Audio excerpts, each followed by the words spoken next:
လူကတစ်ခုလိုချင်တစ်ခုစွန့်ရတယ်ဒါတဘာဝပဲနော်ဟိုဘက်ကန်းရောက်ချင်ဒီဘက်ကန်းစွန့်ရတယ်နိက္ခမဒုက္ခလို့ဆိုလေကာမဂုဏ်အာယုန်ကြီးကင်းတဲ့ချမ်းသာမျိုးကိုရကြလို့ရှိရင်ကာမဒုက္ခဆိုတော့စွန့်လို့ရတယ်ဘယ်ရပဲဖြစ်ဖြစ်တစ်ခုရခြင်းတစ်ခုစွန့်ဘုန်းကြီးတို့နေ့စဉ်သွားနေတဲ့ခြေလမ်းကိုပဲကြည့်ပထမခြေလမ်းကိုမစွန့်နိုင်ရင်ဒုတိယခြေလမ်းကိုမရဘူး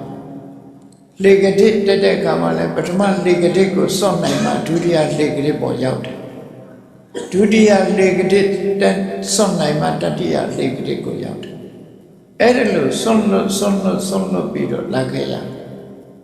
လောကလူသားတွေကမစွန့်နိုင်ပဲဖက်တွေထားသည့်အတွက်ကြောင့်အထက်ကိုမရောက်ကြတာလို့ဟိုဘက်ကသွားခြင်းတဲ့လူတယောက်ဟာဒီဘက်ကမှထိုင်းနေလို့ဟိုဘက်ကကိုရောက်လာမှာမဟုတ်ဘူးဒါကြောင့်ဒီဘက်ကကိုစွန့်ခွာဖို့လိုအပ်တယ်တန်မြာဆိုတဲ့ဒီဘက်ကကြီးကိုမစွန့်ခွာပဲနဲ့နိဗ္ဗာန်ဆိုတဲ့ဟိုဘက်ကကိုဘယ်နည်းနဲ့မှမရောက်ဘူးတန်မြာဆိုတဲ့ဒီဘက်ကကအန္တရာယ်တွေနဲ့ချွေဘာဖြစ်လို့တော့ဆိုရင်ဘဝမှာဒီဘဝဒီဘက်မှာနေလို့ရှိရင်အန္တရာယ်တွေအလုံးကိုချီးမားပြီးနောက်ဆုံးအသက်ဆုံးပြီထီအောင်ဖြစ်သွားတယ်နော်အာတိဝိသောဘဝသုတ်တမှာကိုတတ်မဲ့လူကိုအနိကပ်ပြီးတော့အယုံသွင်းပြီးတော့နော်လှုပ်ချန်တပ်ဖြတ်မဲ့ရန်သူဒီဘက်ကမှရှိနေ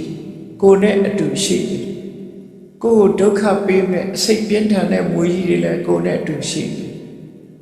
အဲ့ဒါလို့ဒီဘက်ကမှကြည့်လိုက်ရင်ဆိုအန္တရာယ်တွေနဲ့ကြီးပဲလွတ်ရလမ်းမရှိဘူးဒီဘက်ကဒါကြောင့်မို့ဟိုဘက်ကန်းကိုမရောက်တဲ့မြတ်တော့ဒီဘက်ကန်းနေလို့ရှိရင်တော့အိုခြင်းနာခြင်းသိခြင်းဆိုတဲ့ဆင်းရဲဒုက္ခလွတ်ကြမှာမဟုတ်ဘူး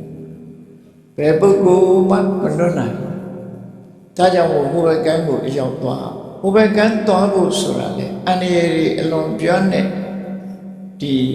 ရှည်ပြင်းကြီးကိုဖြတ်ကျော်ရမှာဖြစ်တယ်လှေဖောင်မရှိဘဲနဲ့သွားဖို့အလွန်ခက်တယ်ဒါကြောင့်မို့လှေဖောင်ဆိုတဲ့အမှန်မြင်မှုအမှန်တွေးမှုမှန်ကန်တဲ့စကားကိုပြောဆိုမှုမှန်ကန်တဲ့အလုပ်ကိုလုပ်မှုမှန်ကန်တဲ့သက်မွေးမှုဆိုတာတွေကိုခြေတည်ပြီးတော့မှန်ကန်တဲ့ကြိုးစားအထောက်မှုနဲ့မှန်ကန်တဲ့အမှတ်ရမှုတွေတည်ဆောက်ပြီးမှန်ကန်တဲ့တမာတိနဲ့သွားမှဟိုဘက်ကန်းကိုရောက်တယ်ကျယ်ဝန်းလာတဲ့ပင်လယ်ပြင်ကြီးအန္တရာယ်ပြန်းတဲ့ပင်လယ်ပြင်ကြီးကို